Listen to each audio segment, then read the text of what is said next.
Chers téléspectateurs, et vous tous aussi, qui nous suivez en direct sur nos plateformes numériques. Et cette émission, la vôtre, bien entendu, Mémoire d'une nation, acteur de l'indépendance, a vocation à jeter un regard à la fois serein et original sur la longue marche de notre pays vers l'indépendance. Pour ce faire, ce soir, notre invité est M. Paul Malécou, ancien ministre d'État, haut dignitaire de la République. Monsieur Malécou, bonsoir. Bonsoir, Monsieur Komila. Monsieur le ministre d'État, nous mesurons la grâce que nous avons de vous avoir dans le cadre de cette émission, et c'est tout à l'honneur de notre pays et de notre génération, n'est-ce pas, d'avoir à vous écouter et à bénéficier de vos lumières. Je suis très sensible à la démarche que vous faites auprès de moi. Voyez-vous, en me retirant sur le mont Bisségué, dans mon ermitage Massana, je pensais être désormais en dehors de la vie active.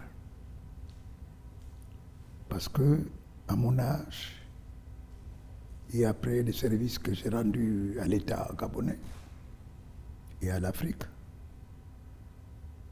je me considère désormais comme un objet de musée, comme un fossile. Et quand la presse nationale vient vers moi, je me sens revivre une nouvelle vie. Surtout qu'elle est représentée par des jeunes.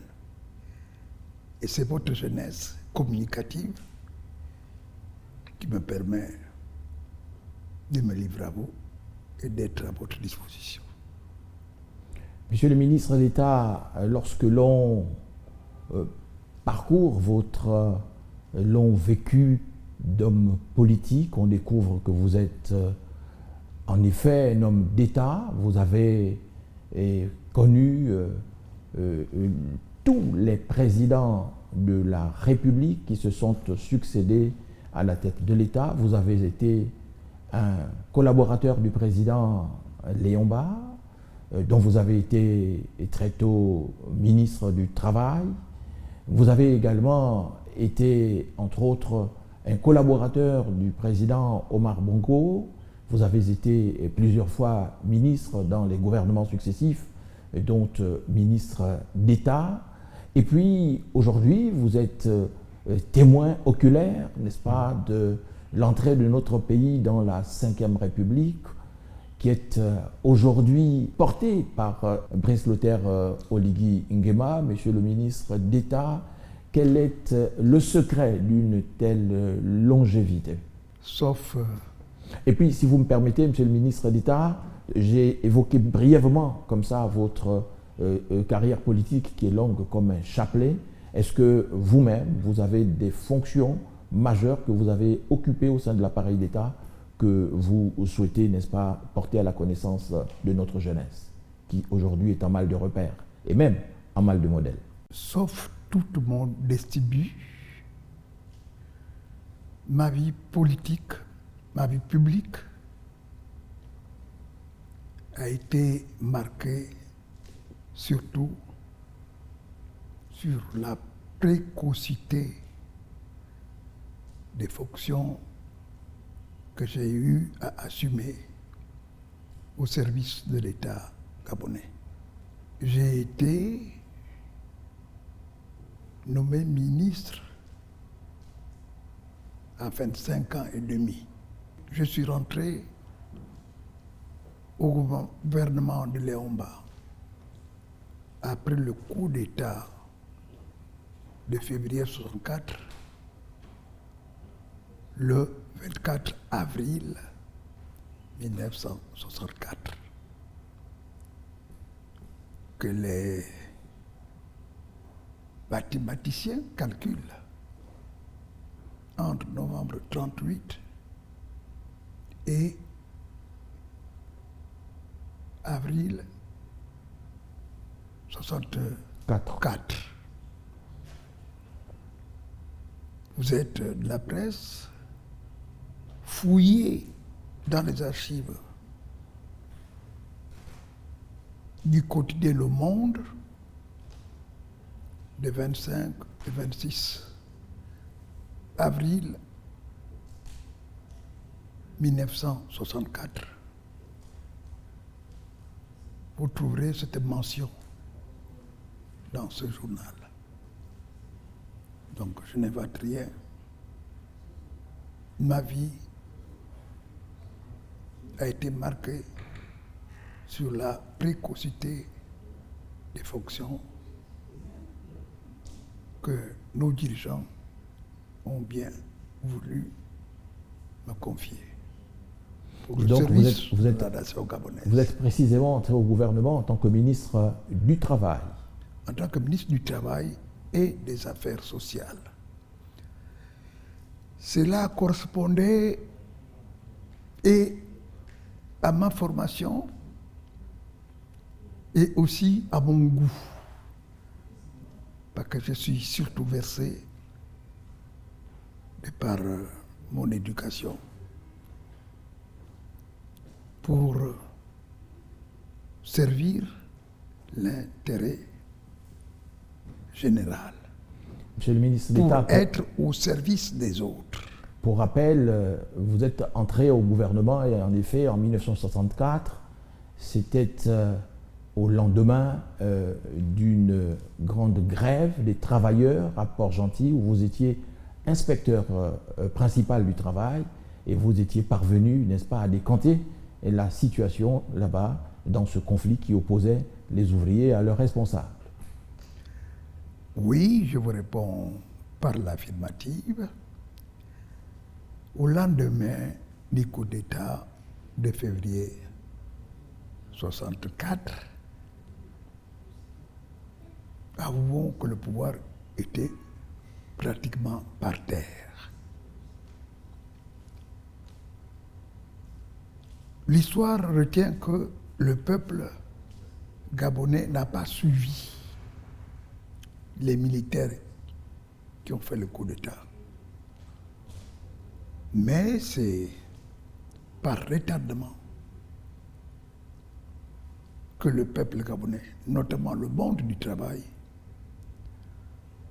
a réalisé qu'il y avait d'autres manières de gouverner le Gabon que celle de Léon Mba et de son équipe. Ensuite, vous êtes entré dans le gouvernement qui a On me été fait créé en rentrer 1967 sous le président Omar Bongo, le premier gouvernement du président Omar Bongo. Là aussi, vous êtes nommé ministre. Oui, là aussi je suis nommé ministre, mais avec une précision particulière. Laquelle, monsieur le ministre d'État? Depuis le 19 août 1965, que Léon Mba a été évacué en France pour raison de santé, eh bien, c'est votre serviteur qui tenait la plume pour composer tous les gouvernements qui se sont succédés du 19 août 1965 au 24 février 1974. J'ai la modestie de dire que c'est moi qui tenais la plume. Après la mort de Léon Mba, c'est moi qui tenais la plume pour composer tous les gouvernements que le président Albert Bernard Hadj Omar Bongo Ondimba, a composé jusqu'en février 1974. Et donc, pour être complet sur cette période, Monsieur le ministre d'État, outre les fonctions de ministre du Travail, vous avez aussi eu en charge la coordination, n'est-ce pas, des affaires étrangères, mais auparavant, vous avez été, non, plus tard, vous deviendrez ministre d'État aux Travaux publics. Affirmatif. En fait, après pratiquement 1 an à la tête du ministère du Travail et des Affaires sociales, le président Léomba a pensé que, compte tenu de mon âge, je pouvais administrer un secteur dans lequel je me trouvais moi-même encore, c'est-à-dire l'éducation nationale, la jeunesse et les sports, et par la suite le service civique. Que lui, le président Léomba, a ramené en tant qu'institution de son voyage d'Israël. Monsieur le ministre d'État, nous n'allons pas épuiser le chapitre lié à votre portrait. On n'est jamais mieux servi que par soi-même. C'est pour cette raison que je souhaitais que vous-même, n'est-ce pas, rapportiez ces hauts faits d'armes qui sont intimement liés à votre prodigieuse carrière politique et gouvernementale. Mais nous allons revenir tout à l'heure au plateau, le temps pour nous de laisser la régie diffuser un élément qui vous édifiera et qui édifiera le plus grand nombre sur votre parcours et votre histoire. Véritable encyclopédie vivante, Paul Malécou est assurément un grand témoin de la marche du Gabon vers l'indépendance. À 87 ans, celui qui est né le 17 novembre 1938 à Fougamou, dans l'Ongounié, garde intacte et vivace toute sa lucidité dont on mesure que c'est un rare don de l'Éternel. Son incomparable parcours politique indique qu'il a été un membre éminent de nombreux gouvernements de la République. D'abord, sous le président Léomba, dès le lendemain du coup d'État de février 1964, en tant que ministre du Travail et de l'Instruction civique. Tout au long de cette période critique de l'histoire politique du pays, l'homme se distingua davantage comme étant l'éminence crise au cabinet. Sous le président Albert Bernard Bongo, ensuite, sa carrière gouvernementale connut une spectaculaire accélération. Sous la Rénovation en marche, il fut encore ministre du premier gouvernement constitué en novembre 1967. Tour à tour en charge de la coordination de l'action gouvernementale et ministre des Affaires étrangères, ministre de l'Éducation nationale, ministre des Travaux publics. Véritable trajectoire politique unique. Ancien directeur général de l'Agence pour la sécurité, de la navigation aérienne en Afrique et à Madagascar, affecté à Dakar au Sénégal. À ce jour encore, conseiller honoraire à la Cour constitutionnelle, membre tout aussi éminent du Collège des sages de la République, M. Paul Malécou est incontestablement un homme d'État. Monsieur le ministre d'État, et tout à l'heure, en mentionnant votre long vécu politique et votre brillante carrière de ministre, de membre du gouvernement, nous avons évoqué brièvement votre passage à l'Éducation nationale. Mais lorsque l'on fait appel justement au calcul, tout à l'heure vous évoquiez la nécessité de faire preuve d'esprit mathématique, nous constatons que vous êtes arrivé à la tête de l'Éducation nationale entre 25 et 30 ans. À cet âge-là, un ministre de l'Éducation nationale est parfois exposé à d'énormes tentations. Tentations sociales, tentations politiques, mais aussi tentations de mœurs. Comment avez-vous fait pour vous en sortir et mériter davantage la confiance des plus hautes autorités de l'État? Oui. Quels étaient vos ressorts? L'éducation nationale a été une de mes passions. Parce que, en tenant compte de mon âge, je me mettais à la place de la jeunesse gabonaise dont je partageais encore les ambitions et les désirs de parvenir. Mais j'ai tout de suite réalisé que le vieux lion, que le président Léomba voulait tester mon sérieux, voulait tester la solidité, non seulement de ma formation universitaire,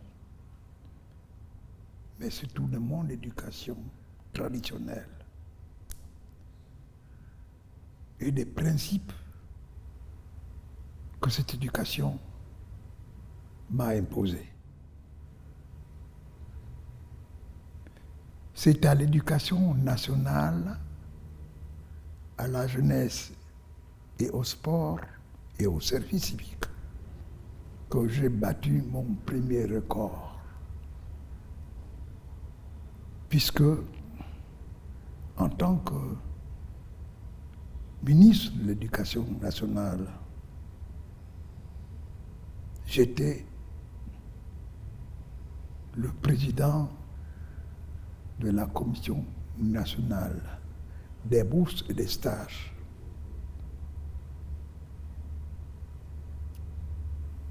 Que l'Agence nationale des bourses a succédé, tout en relevant non plus du ministère de l'Éducation nationale, mais de la présidence de la République. Monsieur le ministre d'État, justement, parlant de l'éducation nationale, vos contemporains reconnaissent que c'est sous votre leadership en tant que ministre de l'Éducation nationale que les bourses ont été octroyées à tous les élèves de nationalité gabonaise, de tous les établissements secondaires catholiques, évangéliques, publics, mais aussi que pendant votre passage à l'Éducation nationale, vous avez bataillé dur pour que plus jamais les jeunes filles qui étaient en grossesse, n'est-ce pas, ne fussent exclues des établissements comme c'était devenu la mode, parce que vous vouliez leur donner, n'est-ce pas, la chance, n'est-ce pas, sous les hautes instructions du président de la République, de poursuivre aussi leurs études. Oui, si je devais faire le bilan de mon passage pendant 4 ans à l'Éducation nationale, je pourrais d'abord m'investir d'abord sur les infrastructures. Je suis heureux quand je fais la route de Libreville à Sibanga ou à Mayumba, de voir qu'au niveau de l'Éducation nationale, j'ai réalisé le programme conçu au départ par Obama Jean Hilaire de la réalisation des écoles rurales. À chaque village devait correspondre une école et un dispensaire. C'est cela qui a provoqué ce qu'on appelle le regroupement de villages. Donc, au plan des infrastructures scolaires, j'ai eu le bonheur de réaliser une école dans chaque village que comptait le Gabon. Autrement dit, le passage de l'État post-colonial à l'État Gabon indépendant a connu un bond, c'est votre serviteur, un bond remarquable et significatif en termes de construction des infrastructures scolaires. Alors, dans la réalisation de ce programme, nous avons bénéficié de 2 catégories d'accompagnement. Au plan des infrastructures de bâtiments, de logements de maîtres, nous étions accompagnés par le Peace Corps américain. Au niveau de l'encadrement du personnel enseignant par le corps français des volontaires du progrès. Autrement dit, à ce niveau-là, on a eu droit au plan bilatéral, n'est-ce pas, à la coopération, autrement dit aux avantages de la coopération entre notre pays, le Gabon, et les États-Unis d'Amérique, mais aussi entre notre pays, le Gabon, et la France. Et la France. Alors, Monsieur le ministre d'État, parce que nous avons séquencé notre émission en 3 parties, à savoir les années Léomba, qui partent de 1960 à 1967, les années du renouveau sous le président Omar Bongo, Albert Bernard Bongo au départ et Omar Bongo plus tard, qui partent de 68 aux années 80. Nous allons rapidement évoquer, n'est-ce pas, les grands moments de cette période-là. Et puis aussi, je l'ai dit tout à l'heure en introduction, vous êtes le témoin oculaire, n'est-ce pas, du passage de notre pays à la Ve République.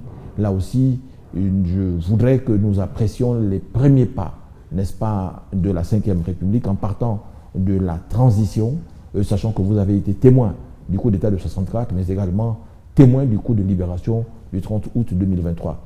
Mais avant, Monsieur le ministre d'État, les années Léomba, certes, mais avant les années Léomba, il y a eu des années pré-Léomba, et ces années ont été marquées par une activité politique dense. On pense aux différentes élections à l'Assemblée nationale française, mais aussi aux élections de 46, 51, 56 et 57 à Libreville. Est-ce que cette riche période de notre histoire politique, vous pouvez en dire un mot? Ma conscience politique s'est réveillée plus précisément au référendum du 28 septembre 1958. Mais nous avons vécu l'histoire du Gabon avant ce référendum. Disons que, sans que l'histoire de notre pays ne commence qu'avec l'histoire de la République française, disons que c'est à l'issue de la guerre de 14-18 et de la Deuxième Guerre mondiale de 1939 à 1945 que les nations africaines ont réalisé que la France n'était pas la seule puissance au monde.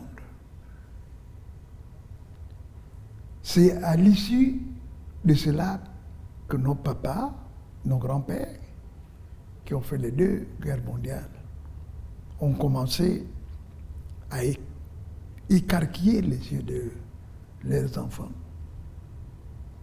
et à nous apprendre que la France n'était pas la seule puissance au monde, qu'il y avait d'autres puissances. Et quand nous avons appris que nos ancêtres étaient les Gaulois, nous n'étions plus dupes. On réalisait que ce gros mensonge historique ne pouvait plus passer. Et nous voulions découvrir ce qui se cachait sous ces formules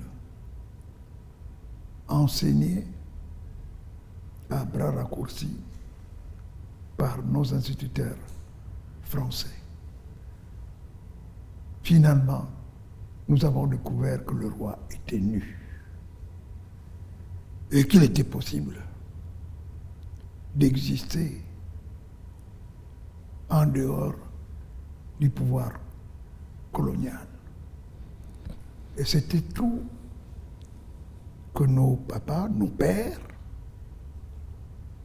dont les Léomba, les Gonjou, Paul, les Boucavel, les Souzat, les Obama Jean Hider, Les Amogo, les Amogo Eugène, les Migoulé Jean Stanislas,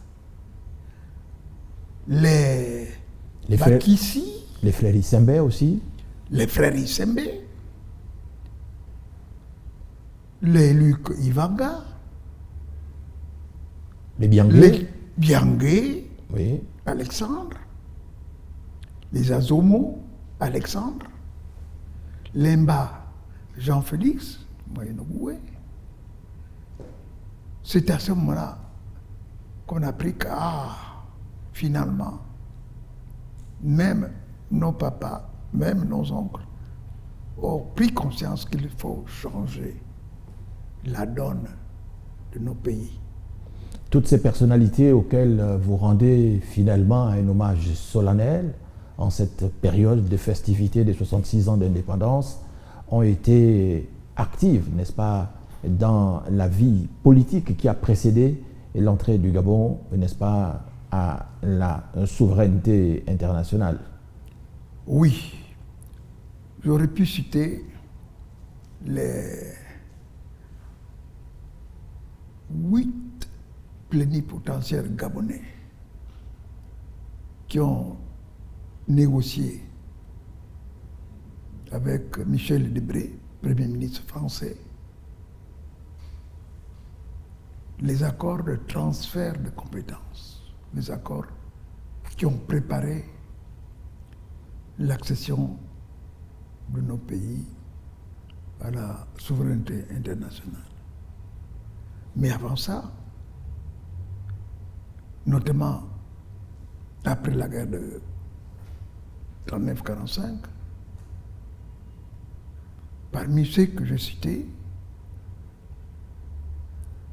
il y avait d'autres qui avaient vraiment commencé à prendre leurs armes intellectuelles et politiques contre l'administration coloniale française, contre le gouverneur Pellieu, qui a remplacé le gouverneur vichiste Masson, le gouverneur Yves Digo, et surtout le gouverneur San Marco, Louis San Marco. Donc en un mot, à cette période-là, la résistance nationale prend des formes diverses. Elle se fait au plan intellectuel, elle se fait aussi au plan culturel, au plan traditionnel, mais aussi au plan politique, puisque à cette période-là, nous avions des hommes politiques qui exerçaient, c'est vrai, hors du Gabon, dans le cadre de l'Afrique équatoriale française, mais qui toutefois faisaient valoir leur patriotisme et leur attachement à la terre du Gabon. Disons que, paradoxalement, grâce au formatage dont nos pères fondateurs, grâce au formatage dont nos pères fondateurs subissaient de la part de la France, ces derniers se sont regroupés par mimétisme à s'organiser politiquement tel que cela se faisait dans la métropole. Ils sont regroupés en partis, en associations, en syndicats, pour porter le fer dans la colonisation dont nous subissions des affres. les affres. Ces partis politiques, c'était... Ces partis politiques, pour nous résumer, étaient d'abord au niveau de Jean Hilaire Bam, l'UDSG, Union démocratique et sociale du Gabon, et au niveau de Gonjou, avec le Paul BDG, Marie, avec le bloc démocratique gabonais, auquel s'est joint Léomba avec son comité mixte franco-gabonais. Et à la veille du référendum du 28 septembre 1958, un nouveau parti a vu le jour sous la direction de Souzat René Paul et de Jean-Jacques Boucavel, le Punga, sous le nom de Punga, Parti de l'unité nationale gabonaise. Bien sûr, les autres partis n'ont pas manqué de jouer sur ce que le sigle Punga représentait à leurs yeux. Punga, en langue de chez nous, ça veut dire le vent. Le Punga, mais il va passer comme le vent.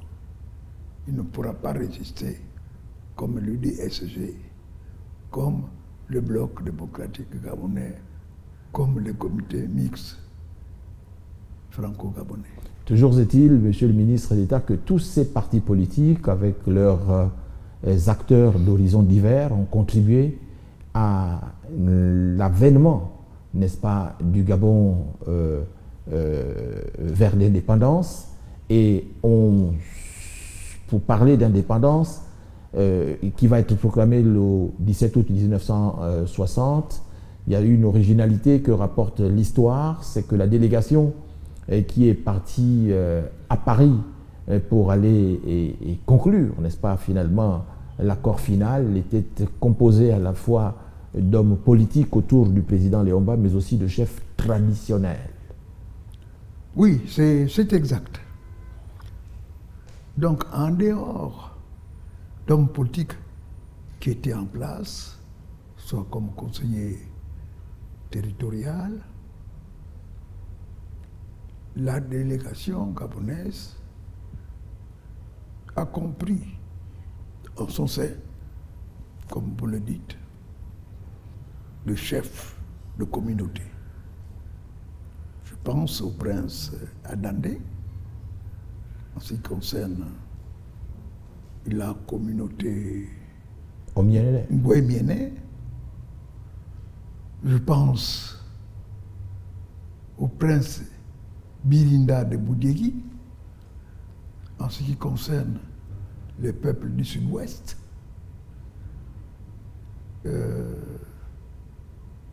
Bapounou, Echira, Balombo, même Vili, apparemment.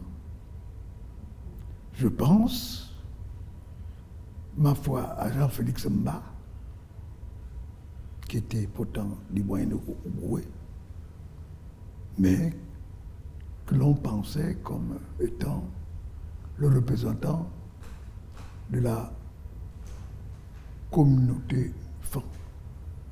Je pense à un autre dignitaire, Moukoko, qu'on pense qu'il représentait les communautés Bungom, Kota et autres, Ndassa, Chamaï, Maombwe, Delogwe, Ivindo.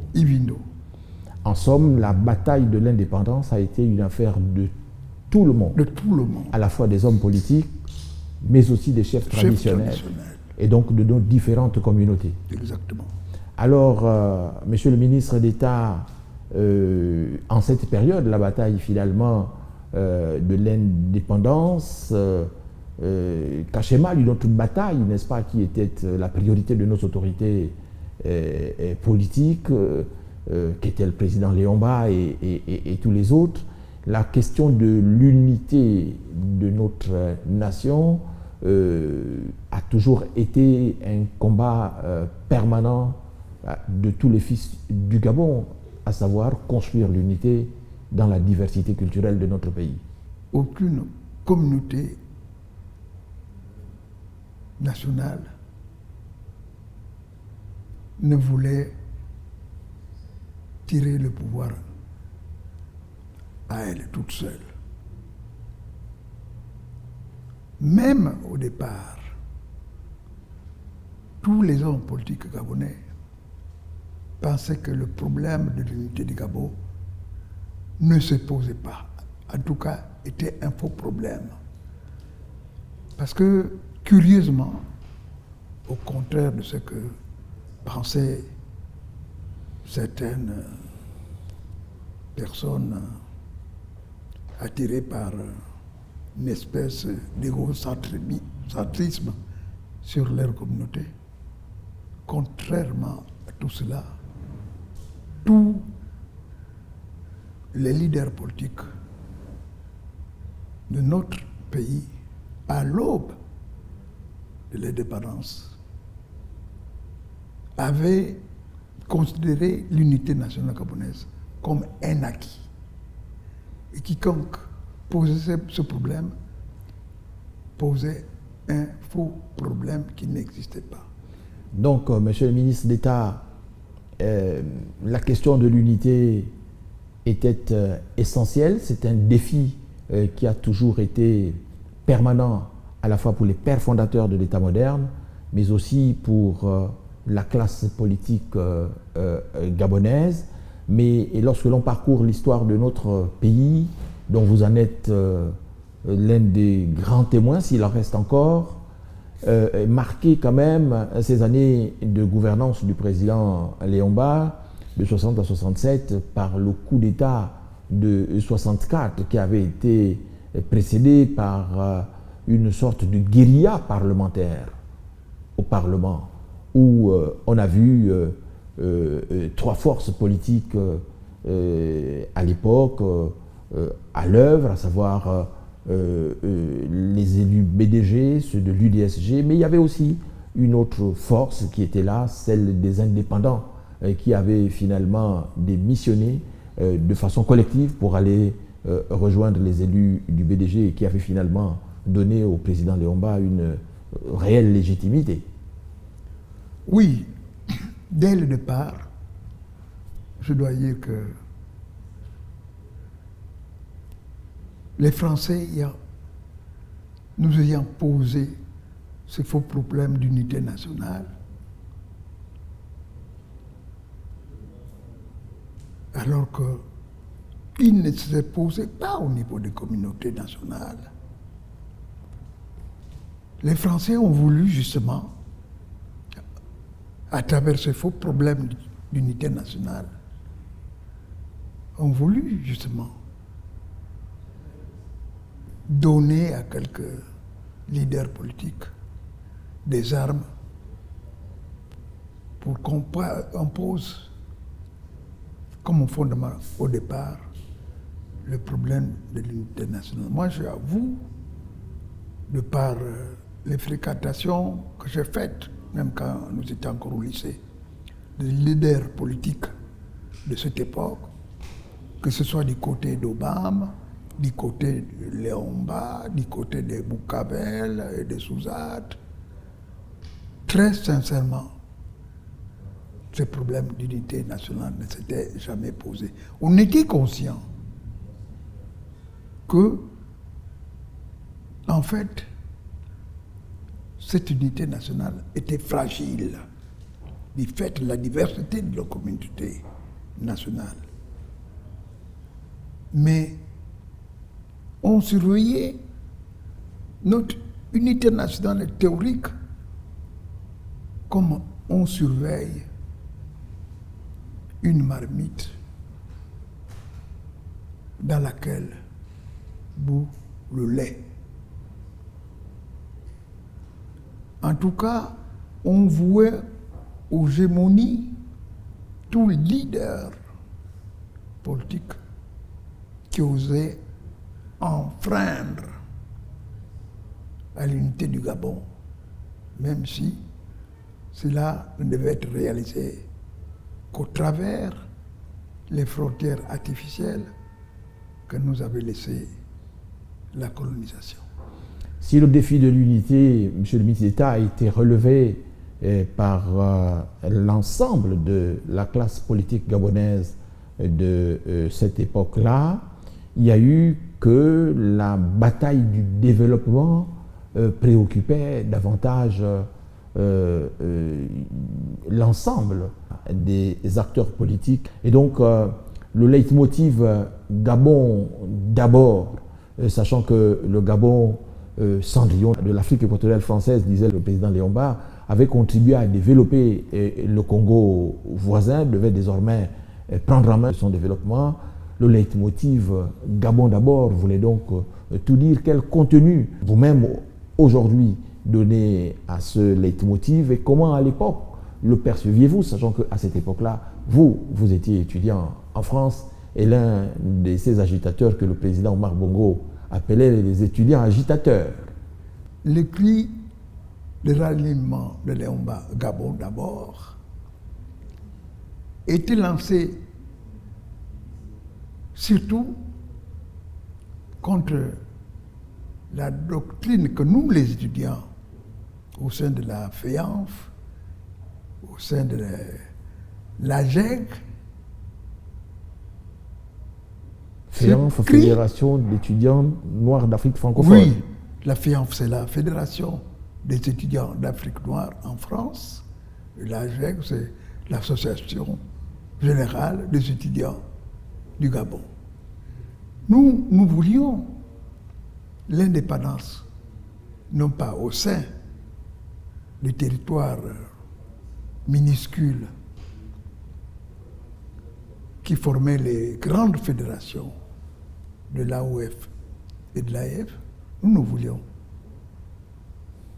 qu'au moment où nos territoires allaient accéder à cette indépendance, que cette indépendance se fasse dans le cadre des anciennes fédérations, pour opposer à l'ancien colonisateur un État, sinon puissant, mais au moins d'égale force, d'égale étendue que l'ancienne puissance coloniale. Mais la France veillait à ses intérêts. Avoir les 4 territoires de l'AIF ligués contre elle-même, elle savait que ses chances ne résidaient pas dans ce regroupement. Et ils ont travaillé Léon-Mba au corps contre Boganda Barthélemy, qui avait suivi un peu la doctrine que nous, les étudiants, au bas de l'université, préconisions. Et aujourd'hui, avec le recul, le leitmotiv Gabon d'abord, comment vous l'appréciez? Aujourd'hui, j'allais dire les mauvaises habitudes de travailler chaque territoire de son côté, ont été prises. Il est difficile de revenir en arrière, quand bien même l'ancienne puissance coloniale a favorisé quelques regroupements régionaux ou sous-régionaux. pour l'AEF, la CEMAC, en incluant le Cameroun et le petit territoire administré par la Guinée équatoriale. En Afrique de l'Ouest, vous connaissez la CEDEAO, qui ne vit pas ses meilleurs moments. Mais ces regroupements, si elles avaient commencé dès le départ, mais elles se seraient cristallisées mieux que les nouveaux regroupements qu'on a fait en quelque sorte sous le souffle de l'acteur principal qui était encore à l'époque l'ancienne puissance coloniale. On va dire, le vin est tiré, il faut le boire. Aujourd'hui, notre pays célèbre ses 66 ans d'indépendance. Pour en arriver là, il y a eu d'autres séquences, celles des années de renouveau qui partent de 1968 aux années 80. Et à cette période-là va naître le Parti démocratique gabonais sous le leadership du président Albert Bénard Bongo. Vous étiez au congrès constitutif du PDG, j'ai vu des photos dans les archives. Monsieur le ministre d'État, cette période de la rénovation qui était porteuse d'enthousiasme, de nouvel élan, de générosité, comment vous l'avez vécu de l'intérieur et comment aujourd'hui, avec le recul, vous appréciez tout ce qui a été fait par votre génération autour du président Albert Bénard Bongo et plus tard le président Omar Bongo Ondimba. Avec le traumatisme laissé par le coup d'État et la mort de Léomba, nous n'avions plus de repères domestiques. Et on a dû recourir auprès de régimes politiques stables qui n'avaient pas encore connu de tels bouleversements, coup d'État, mort de chef d'État, comme nous. Nous n'avions pas fait œuvre originale. On s'est rapproché notamment du président Fouet-Boigny, qui nous a pris en quelque sorte sous son aile tutélaire pour nous guider à ne pas faire couler le bateau du Gabon. J'avais 28 ans. C'est donc ça, monsieur le ministre d'État, qui a fondé... Albert Bénard avait 32 ans. Nous étions jeunes. Le Gabon était laissé entre les mains de génaux que nous étions. Et donc la solution qui s'imposait, c'était justement de ramener tout le monde. Tout le monde. Au sein... Nous sommes orphelins. Au sein d'un seul parti. Voilà, un seul parti. D'abord, c'était à la mode. Et on ne pouvait pas faire du parti un instrument de dictature. Non. Mais un instrument d'unité nationale. Donc, monsieur le ministre d'État, la question de l'unité a été au cœur même de l'action politique du président Bongo à partir de la fondation du Parti démocratique gabonais. Monsieur le ministre d'État, il ne nous reste plus beaucoup de temps, mais vous avez été témoin à la fois de cette période, mais vous avez aussi été témoin de la transition, n'est-ce pas, qui a été successive à la mort du président Omar Bongo, mais vous avez été aussi témoin de l'autre transition qui a été consécutive au coup de libération du 30 août 2023. Comment vous appréciez ces deux séquences plus ou moins similaires qu'ont été ces transitions-là et quel regard vous portez sur les premiers pas de la Ve République sous le président Brice Clotaire Oligui Nguema? La transition entre Léomba et Albert Bénard Bongo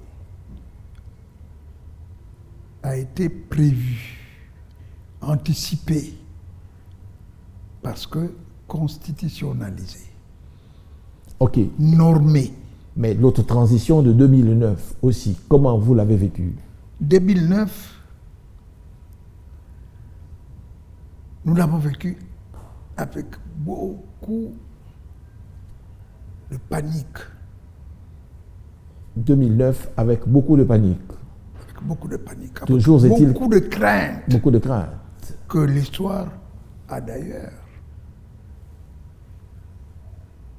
prévu, prouvé. Lorsque Que vous nous dites, n'avions pas peur pour rien, on avait peur de ce qui allait arriver. Et l'histoire nous a donné raison. quand vous dites que l'histoire nous a donné raison, vous faites référence au coup de la libération du 30 août 2023. Et voilà. Et je dois vous dire, là encore,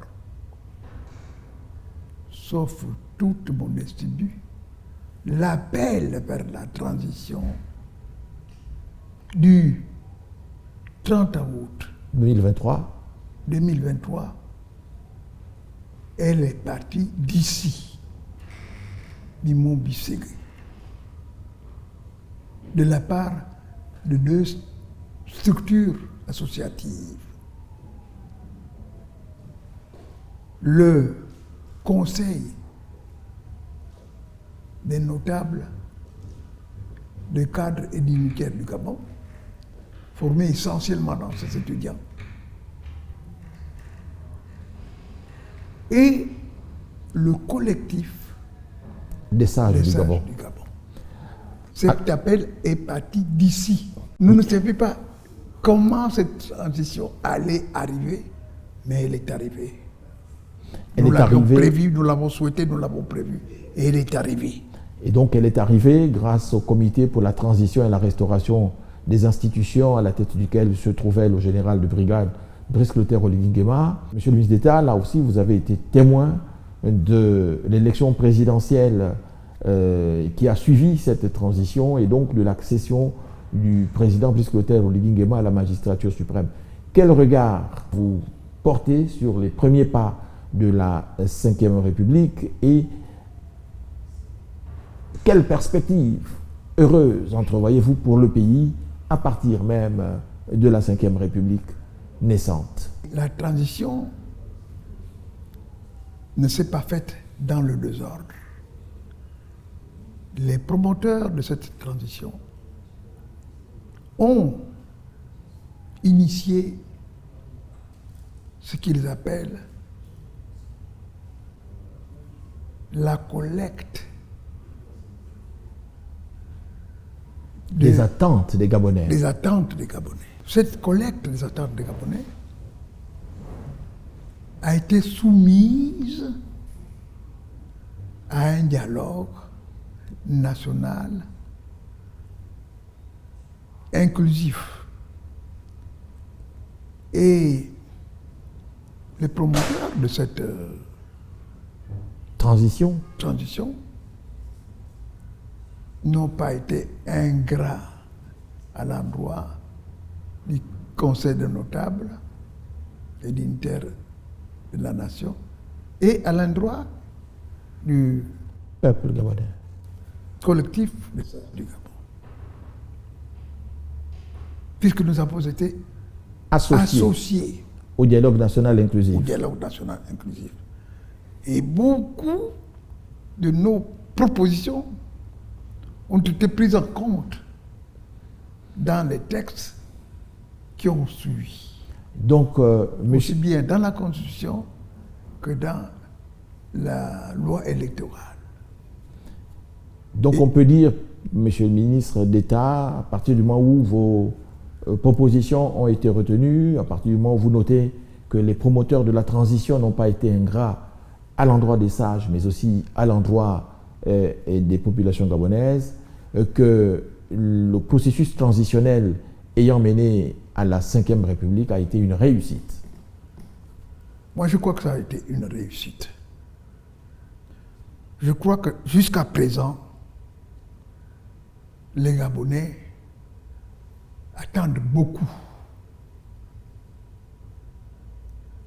de ce basculement de l'ancien régime à la nouvelle 5e République.